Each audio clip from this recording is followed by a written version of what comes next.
Hi అండి, నమస్తే. నేను మీ Vandana. Welcome back to this is by Vandana YouTube channel. ఈరోజు స్పెషల్ కర్రీ అయితే అల్చంతకాయ టమాటో అండి. ఇది పర్ఫెక్ట్గా కుక్ అయ్యి మంచి టేస్ట్తో ఎలా వండుకోవాలి అన్నది ఈ వీడియోలో చూపిస్తున్నానండి. కొంతమందికి అల్చంతకాయ అస్సలు నచ్చదు. అలాంటి వాళ్ళు ఇలా ఈ కర్రీని ట్రై చేయండి. ఖచ్చితంగా మీరే చెప్తారు చాలా బాగుంది అని. అప్పుడైతే నాకు కమెంట్ చేయండి, వందన చాలా బాగా చేసావు అని. నాకు చాలా సంతోషంగా అనిపిస్తుంది.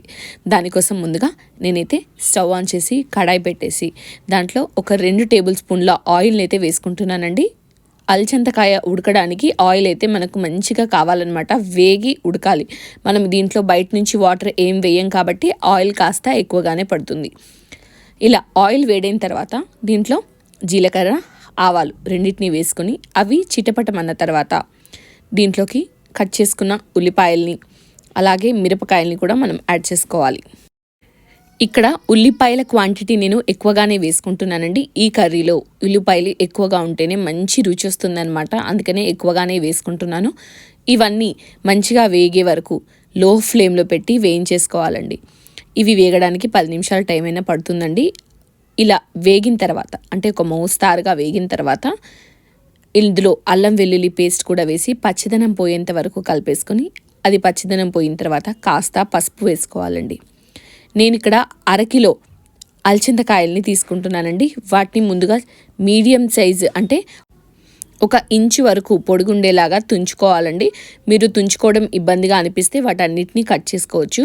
మేమైతే ఇలా తుంచుకుంటామన్నమాట, అదే మాకు ఈజీగా అనిపిస్తుంది. అలాగే ఇలా తుంచడం వల్లే టేస్ట్ బాగుంటుంది అని కూడా కొంతమంది చెప్తున్నారు. అదైతే ఖచ్చితంగా అపోహే, అయినా కూడా ఇలా తుంచుకోవడమే బాగా అనిపిస్తుంది అనమాట. ఇలా తుంచేసుకొని వీటిని ఒక 2 సార్లు వాటర్లో కడిగేసుకున్న తర్వాత ఇలా 1/2 కిలో వరకు అల్చంతకాయని నేను ఇందులో వేసేసుకుంటున్నానండి.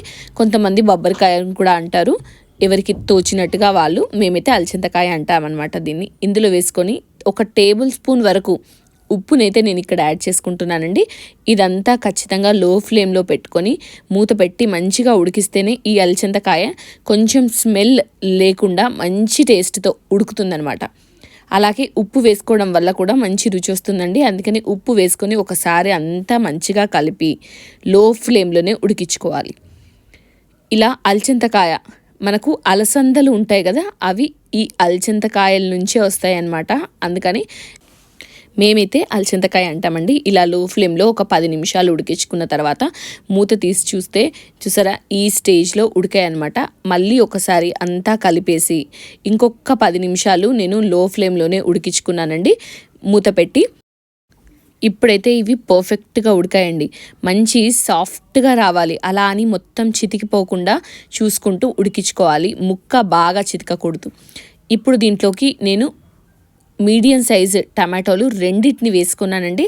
ఈ టమాటోలతో పాటుగా కాస్త ఉప్పుని అలాగే కాస్త కారాన్ని కూడా యాడ్ చేసుకుంటున్నాను. పులుపుకు ఇలా ఉప్పు కారం తగిలించి ఉడికిస్తే మంచి టేస్ట్ వస్తుందండి. అలాగే ఇక్కడే నేను ధనియాల పొడి కూడా యాడ్ చేసుకుంటున్నానండి. ఇలా ధనియాల పొడి 1 టేబుల్ స్పూన్ వరకు యాడ్ చేసేసుకొని దీన్ని మూత పెట్టి కాసేపు అలా లో ఫ్లేమ్లో ఉడికించుకున్నానండి. అలా ఉడికిస్తే టమాటోలు మంచి సాఫ్ట్గా అవుతాయి అన్నమాట.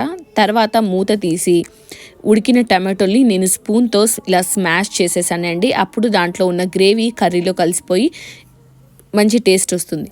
ఇప్పుడు అంతా మంచిగా కలిపేసుకొని ఫైనల్గా కరివేపాకు వేసుకున్నానండి నేను. ఇక్కడ మీరు కొత్తిమీర కూడా చల్లేసుకోవచ్చు. అంతే అండి, చాలా సింపుల్గా అల్చంతకాయ టమాటోనైతే మనం ఇంట్లో చేసుకోవచ్చు. ఇది చాలా ఈజీ అండి. చాలా వరకు అందరికీ తెలిసిన రెసిపీయే అయినప్పటికీ కూడా పెద్దగా ఇష్టపడరు కాబట్టి ఈ పద్ధతిలో చేసుకుంటే ఖచ్చితంగా ఇష్టపడతారు. అంత బాగుంటుంది. మంచి టేస్ట్తో సాఫ్ట్గా ఉడికి ముక్క చితకకుండా చేసుకోవడం ఈజీ అండి. ఇలా చేసుకోండి. అలాగే ఎలా వచ్చింది అన్నది నాకైతే కమెంట్ చేసి చెప్పండి. వీడియో నచ్చితే లైక్ చేయండి.